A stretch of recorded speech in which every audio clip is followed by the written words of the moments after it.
আচমকায় মহাকুম্ভে হাহাকারের ছবি। ত্রিবেণী সঙ্গমে মৌনী অমাবস্যায় স্নান করতে জড়ো হয়ে পদপিষ্টে মৃত্যু হলো ৩০ জন পুণ্যার্থীর।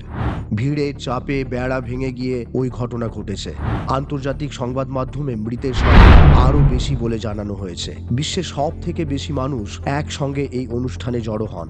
বুধবার ওই দুর্ঘটনা নিয়ে হইচই পড়েছে সারা দেশ জুড়ে। মৌনী অমাবস্যার অমৃত স্নান উপলক্ষে হাজার হাজার মানুষের হুড়োহুড়িতে পদপিষ্ট হয়ে মৃত্যু হলো অন্তত ৩০ জনের। জানা গিয়েছে বুধবার রাত ২টো নাগাদ সঙ্গমে স্নানের উদ্দেশ্যে জড়ো হন পুণ্যার্থীরা। ১০,০০০-এরও বেশি মানুষ একসঙ্গে স্নান করতে ভিড় জমান। তখনই ১১ থেকে ১৭ নম্বর খুঁটির মাঝে ভিড়ের চাপে ব্যারিকেড ভেঙে যায়, যার জেরে এই দুর্ঘটনা ঘটে।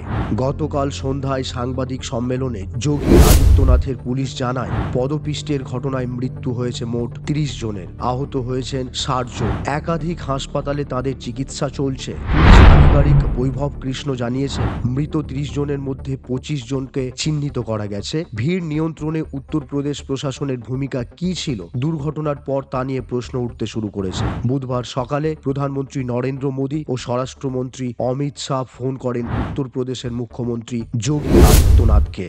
এই দুর্ঘটনাকে অত্যন্ত দুঃখজনক বলে আখ্যা দিয়েছেন প্রধানমন্ত্রী। প্রশাসনের তরফে পুণ্যার্থীদের সমস্ত রকম সহযোগিতা করা হচ্ছে বলেই বার্তা দেন তিনি।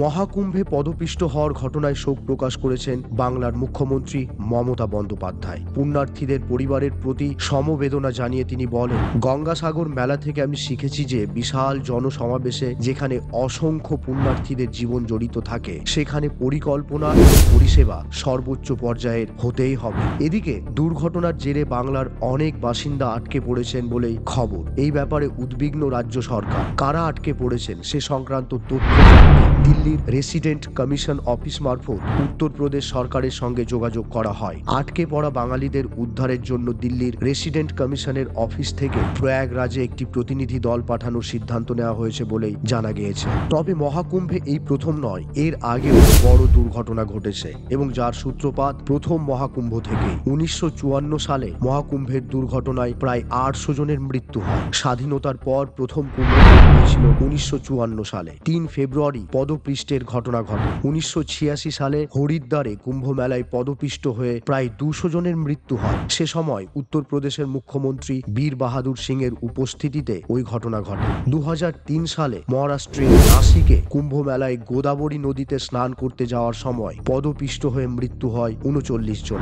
২০১৩ সালে কুম্ভ মেলা চলার সময় এলাহাবাদ রেল স্টেশনে পদপিষ্ট হয়ে ৪২ জনের মৃত্যু হয়। ১২ বছর পর এবারে কুম্ভ মেলা। উত্তরপ্রদেশের প্রয়াগরাজে ত্রিবেণী সঙ্গম ঘিরে ভক্তদের প্রত্যাশার পারদ চলছিল। সারা বিশ্ব থেকে ভক্তরা এসেছেন। ১৩ জানুয়ারি থেকে শুরু হওয়া এই মেলায় ইতিমধ্যে ১৫ কোটি মানুষ যোগ দিয়েছে। ২৬ ফেব্রুয়ারি পর্যন্ত এই মেলায় প্রায় ৪৫ কোটি মানুষের যোগ দেওয়ার কথা। ব্যুরো রিপোর্ট, বিশ্ব টাইমস। ফিরবে হুঁশ, জাগবে মানুষ।